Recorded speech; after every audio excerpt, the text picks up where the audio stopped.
All right. So this is game 3 between these guys. I don't know who we're going to have on the play. We'll find out shortly. It looks like it's Zach. So Tron won game 1. Not a big surprise. But Avery took down game 2. So, all right, start things off here. Grove of the Burn Willow is going to give Avery a life and cast Ancient Stirrings. Avery has to be pretty happy about that. It's not a Tron piece on turn 1 into like a map. Instead, it's, you know, a very, very reasonable start. Zach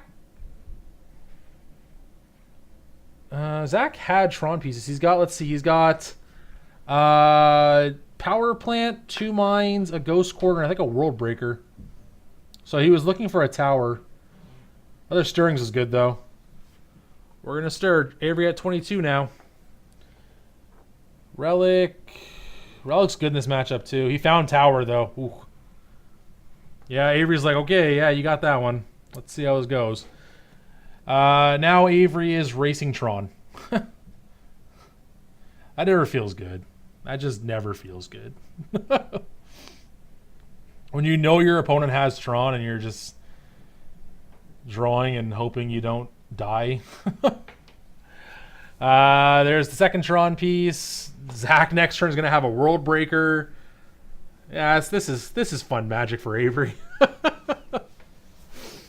Both of these players, well, the winner of this is guaranteed locked. The loser should be, but I'm not sure about that. It's going to come to breakers. Yeah, we got Tron. You can have another life. Yeah, you're at 23. I have this big guy. This big dumb idiot. I'm going to exile your manland. So here is World Breaker. When it comes into play, or when you cast it rather, you get to exile target artifact, enchantment, or land. You chose to exile Raging Ravine. It's also a 5/7 with reach. That can recur itself. For 2 and a colorless, sacrifice the land, bring it back to your hand from the graveyard. That's pretty good. It's pretty good. Really good against Jund, it turns out. I feel like Zach has a lot of lands in hand, but that's okay. He also drew a relic here is great. He's going to pop it right away. He might. I wouldn't blame him. He's going to give Avery a life. Avery at 24. He's going to use the last mana to use the Sylvan Scrying in his hand instead. Just get a land out of his deck. Gets another Power Plant. This gives him insurance against a Fulminator Mage, which Avery does have... 0 of. Wow. Does Avery have... Avery has 1 Ghost Quarter. Wow, that's insane. Avery is not good against Tron. Holy. It's very educated in geography. Fair enough. He knows what worlds to break. I gotcha. This is an attack for 5. Avery has, I believe, a Terminate. No, he doesn't. He's at 19, sorry. Huntmaster comes down, though. He's actually at 17. Now he's going to be at 19 again because Huntmaster will change back that life. That was lost. Zach is exiling cards from his own graveyard. He's just controlling future Goyfs. Oh, that's a good one. That's an Ugin. Well, all right. That was fun, Avery. Congrats, Zach. Avery does have Terminate in hand. Oh, we're going to -4, are we? Good. You put that one together. You can't, but the problem is the World Breaker's devoid. So you're not able to make him exile his own World Breaker. It's not possible. Ugin can't exile his own World Breaker.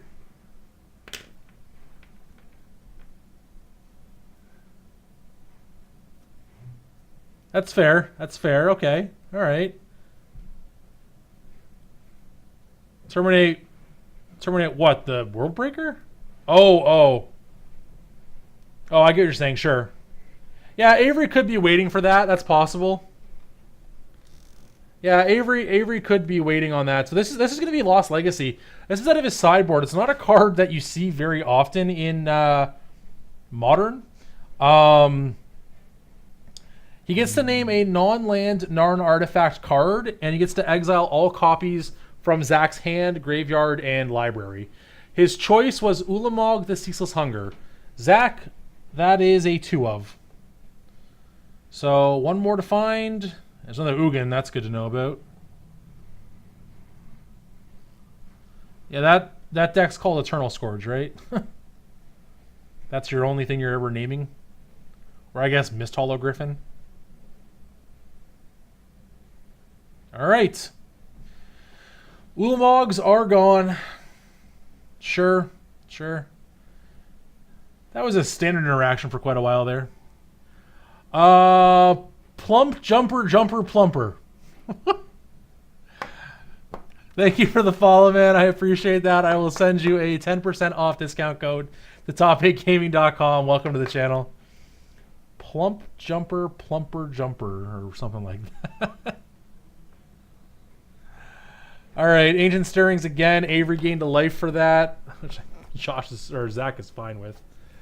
There's a Wormcoil. That's also really good against Jund. Avery's got answers. He's got Terminate and Maelstrom Pulse. Here's an attack for 5. Avery's now at 10. He's got a clock. Yep, there's a Wormcoil. And Zach plays out the double of every Tron land, so even Avery's one of Ghost Quarter now just doesn't do anything. Sure, we'll cross onto my deck and then draw 7. Okay. What are you drawing though? What are your other 7 cards?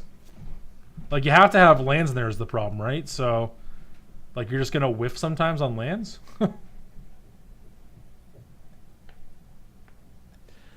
Alright, Avery picks up Liliana of the Veil. It's not awful here by any means.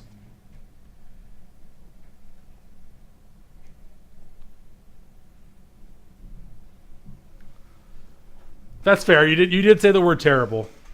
You did say terrible. I'll give you that.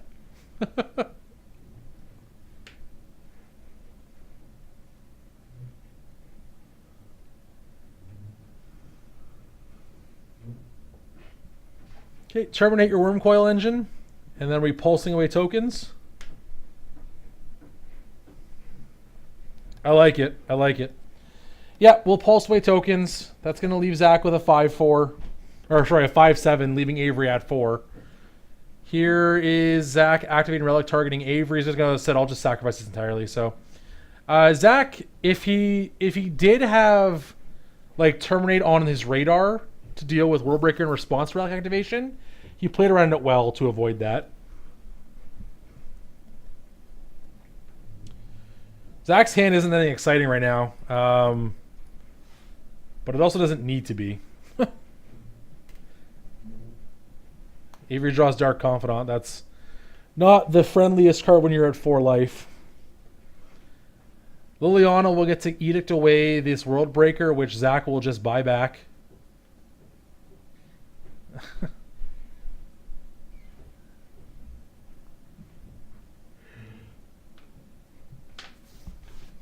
Avery's going to lose a land next turn as well. That's not really the most relevant part. He just passes the turn. That's fine. Zach will sacrifice Ghost Quarter to get back Worldbreaker.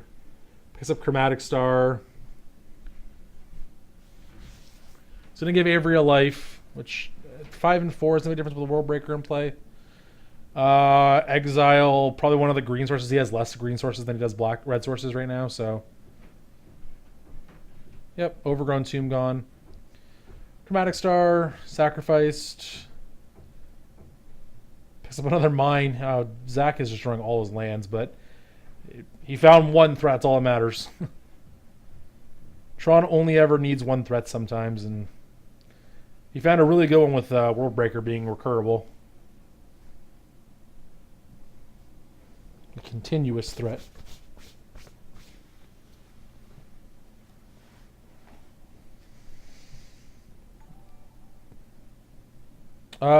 Johnny B. Cash, thank you for the follow as well. Welcome to the channel. We appreciate that. I will send you as well a 10% off discount code at top8gaming.com. Welcome to the channel. Thank you very much again. I also realized I was wrong about the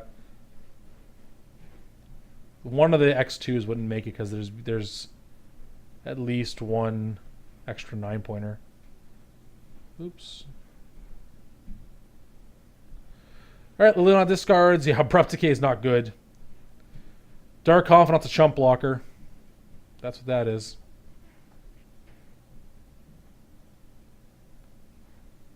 Oh, there's Sylvan's crying. Jeez.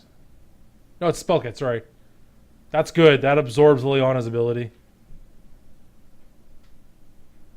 Alright, attack. Zach just says go? Why are you saying go? What are you doing? What are you doing? Avery peels a couple of lands there. That's not what he needed there. Oh, okay. Sure, sure. Yeah, this is a really bold line. You can keep your Dark Confidant. Go ahead.